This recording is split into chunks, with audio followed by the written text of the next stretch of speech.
સોનાની નગરી વાળો દ્વારિકાનો રાજા એટલે શ્રી કૃષ્ણ. ગોકુળના બાળકો માટે ક્રાંતિ કરનાર એટલે જ શ્રી કૃષ્ણ.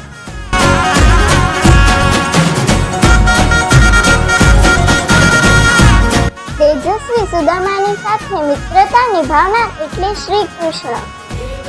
11 વર્ષની ઉંમરે મથુરાને મુક્ત કરનાર એટલે શ્રી કૃષ્ણ.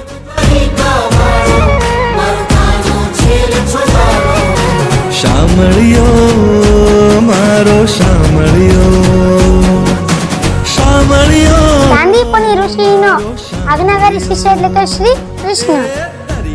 અર્જુનને નિમિત્ત બનાવતા માનવ કલ્યાણ માટે ગીતા ગાના એટલે શ્રી કૃષ્ણ. કે મારો શામળિયો સોનાની છે નગરી ને નગરીનો એ તો શેઠ. એટલે જ તો કહેવાય છે પૂર્ણ પુરુષોત્તમ શ્રી કૃષ્ણ.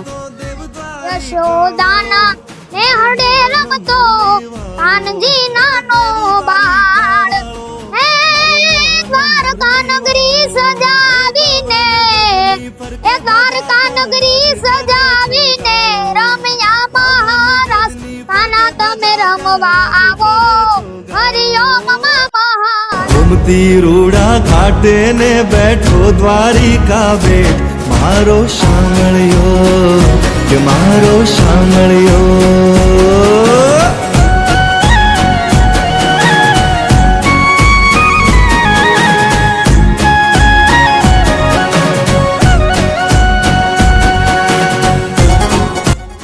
સૌને નમસ્કાર. રોજ સવારમાં અબાલ વૃદ્ધ સૌના મુખમાંથી એક જ શબ્દ સરી પડે છે, જય શ્રી કૃષ્ણ. આ અજોડ અને બેજોડ વ્યક્તિત્વ જેમણે શ્રીમદ ભગવદ્ ગીતામાં ગાયું છે, સર્વજ્ઞ ચાહમ પ્રતિસન્નિવિષ્ટો, હું તારી અંદર આવીને બેઠો છું. આજે 5500 વર્ષ પછી પણ લોક હૃદય સમ્રાટ, લોકોના હૃદયમાં જેનું સ્થાન છે, એમનો જન્મોત્સવ આવી રહ્યો છે.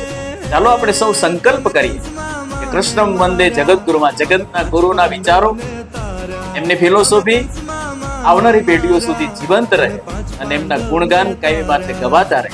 એ જ આપણા સૌના માટે ખરા અર્થની જન્માષ્ટમી છે. આપ સૌને હરિઓમ સ્કૂલ પરિવાર વતી જન્માષ્ટમી પર્વની ઢેર સારી શુભકામનાઓ. અસ્તુ. જય હિન્દ, જય ભારત, જય શ્રી કૃષ્ણ. દરિયા તીરે દેવળ ને દેવળમાં બેઠ